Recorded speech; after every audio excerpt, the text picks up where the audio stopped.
प्रकार हमने देखा कि इन 1773 the regulating act is established and after it in 1784 the Pitt's India Act is established in India. uh, is, after it civil service, यहाँ पर प्रशासनिक सेवा जो है इससे संबंधित कुछ कार्य किए गए थे. The Lord Cornwallis who replaced Warren Hastings in 1786 is known as the father of civil services in India. It's very important question for general knowledge. Who was the father of civil services in India? प्रशासनिक सेवा के जनक प्रशासनिक सेवा का जनक कौन था? भारत में प्रशासनिक सेवा शुरू करने का या फिर इसकी जो शुरुआत है वो किसने किया था? तो इस प्रशासनिक सेवा की शुरुआत जो है वो लॉर्ड कॉर्नवालिस ने की थी, जो कि वॉरेन हॉस्टिंग को हटाया गया था 1784 में. वॉरेन हॉस्टिंग को हटाने के बाद में लॉर्ड कॉर्नवालिस जो आया हुआ था उसने ही प्रशासनिक सेवा की शुरुआत की थी भारत में.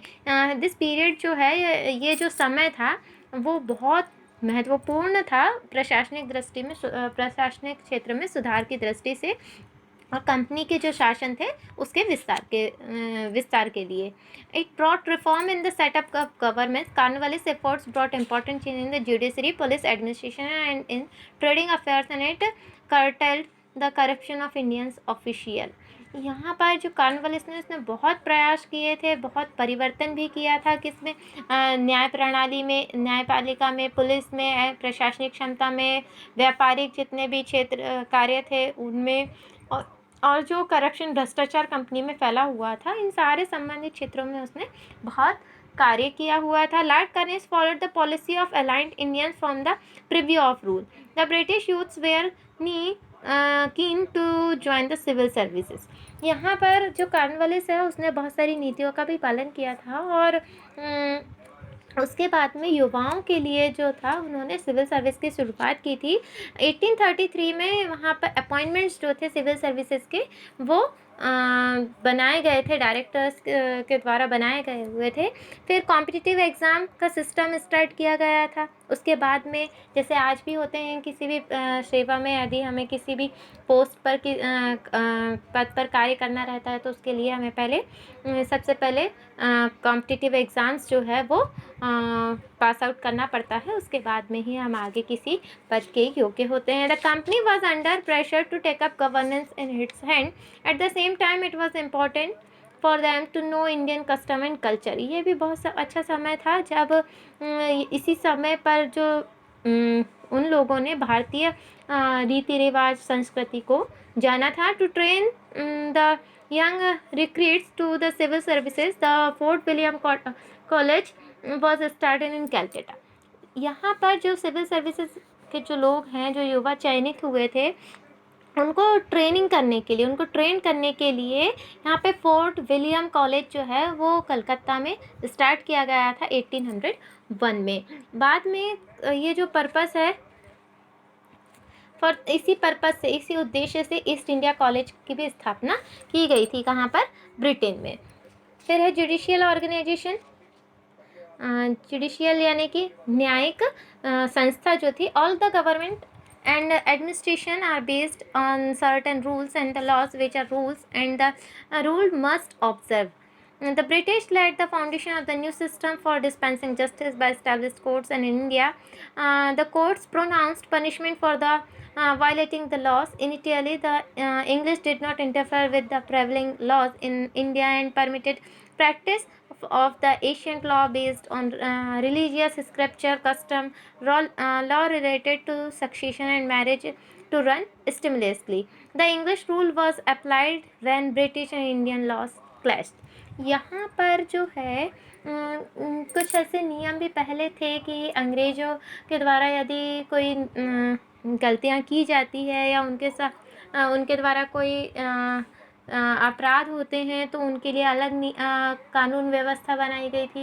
अगर भारत के लोगों के द्वारा, हम भारतीयों के द्वारा अगर कोई गलतियाँ होती थी, कोई अपराध होता था तो उनके लिए अलग न्याय व्यवस्था थी.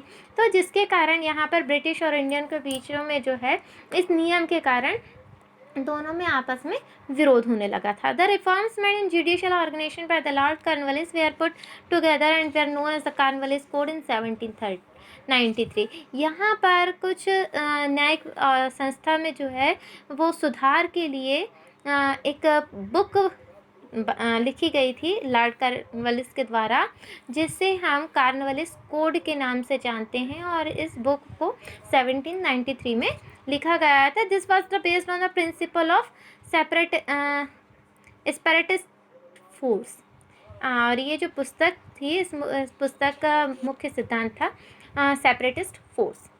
The Bengal Regulation Act of 1793 bound the courts of take decision of the Indian personal ownership right according to the provision conflicts in it. After that, control over company.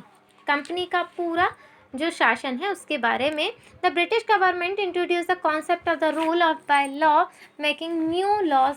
यहाँ पे कंपनी का जो काम ही था हर समय कुछ ना कुछ नया नियम बनाना, और जो ब्रिटिश गवर्नमेंट थी अब वो शासन की नई अवधारणा से जो है वो शासन जो करना है उसकी नई अवधारणा के लिए नियम कानून बनाने का कार्य था उनका, जिसके बाद उन्होंने पिट्स इंडिया एक्ट लागू किया। फिर एक स्पेशल चार्टर लगाया गया था 1793 में। इसके बाद में है British economic policy. With the establishment of the company's rule in India, the English adopted new economic policies. Company के शासन के स्थापना के साथ में ही यहाँ पर अंग्रेज़ों ने नई आर्थिक नीति बनाई हुई थी। इकोनॉमिक पॉलिसी जो थी वो लाई थी, उसमें बहुत सारे परिवर्तन किए गए थे, जैसे कि खेत और लगान की जो सिस्टम था वो लगान कर वसूलने का, खेत कृषि का, व्यापार का, उद्योग का, इन सभी को में परिवर्तन के लिए एक आर्थिक नीति बनाई गई थी। तो ये जो पॉलिसी थी, ये जो नीति थी, उसमें ब्रिटिश जो है जो व्यावसायिक आर्थिक नुकसान हुआ था उसको पूरा करना चाह रही थी। उनका इंफ्रास्ट्रक्चर जो है उसको सेट करना चाह रही थी भारत में।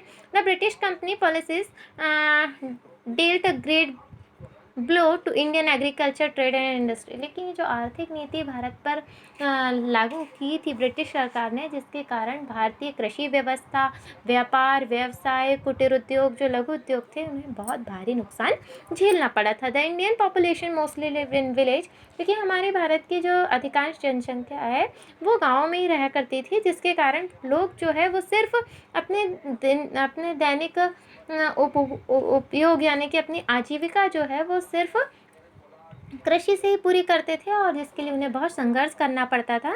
The villagers largely relied on, क्योंकि हम पूरे वो कृषि पर निर्भर रहा करते थे। जो किसान थे उन्हें बहुत बड़ा हिस्सा जो है वो लगान के रूप में देना पड़ता था जमींदार को। जमींदार जो थे वही यहाँ पर कर वसूली का कार्य करते थे, जो कि ब्रिटिश कलेक्टर हुआ करते थे। द स्टेट रेवेन्यू, राज्य का जो रेवेन्यू लगान वसूलने वाला जो था वो गांव-गांव जा कर के या पटेल से वहाँ से लगान वसूला करता था। और जो विलेजर्स है इन जस्ट सर्टन राइट, उनके पास बहुत कुछ अधिकार, बहुत ही छोटे से अधिकार हुआ करते थे, और जिसके कारण उसी अधिकार का वो गलत उपयोग भी किया करते थे जो बड़े किसान हुआ करते थे वो। The British established their rule. They allowed the old system to be continued under the supervision of their own official and their Indian agent. The peasants were harassed by the official during revenue collection. ये जो लगान system था उसमें भी कोई इनमें राहत नहीं बरती जाती थी, जिसके कारण जो हमारे भारतीय कृषक थे वो बहुत ज़्यादा प्रताड़ित हो चुके थे। लैंड रेवेन्यू पॉलिसी, ये जो भूमि लगान वसूलना था इनका, उसकी नीति क्या थी? तो इन 1793 में लॉर्ड कॉर्नवालिस जो है उसने परमानेंट सेटलमेंट एक सिस्टम लगाया था बंगाल, उड़ीसा और बिहार में, जिससे कि कंपनी की इनकम में वृद्धि हो, उसकी आय में वृद्धि हो। और इस सिस्टम में जो थे ज़मींदार जो थे वही लैंड ऑनर्स थे, यानी कि भूमि मालिक वही होते थे, और उनके पास पूरा अधिकार था इस रैयतवाड़ी सिस्टम जो था, जो मुंबई और चेन्नई में लगाया गया था, तो इसमें जो लोग जो किसान खेत में खेती कर रहे हैं, वही प्रत्यक्ष और अप्रत्यक्ष रूप से उस खेत के मालिक हो जाया करते थे और उन्हें कंपनी को उसका टैक्स चुकाना पड़ता था। और जो पीजेंट है, यानी कि जो किसान हैं, उन उन पर उनका भूमि पर कोई अधिकार नहीं होता था। The system was below as production slump and pleasant were oppressed, but state coffers swelled with revenue. बस यहाँ पर लगान पे लगान वसूलना, लगान पे लगान वसूलना, और ये सिस्टम इतना ज़्यादा मतलब कृषकों के लिए इतना नुकसानदेह था,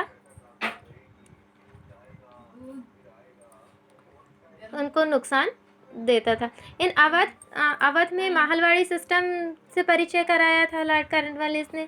फिर इसके बाद में जमींदारी सिस्टम जो है वो लगाया गया था।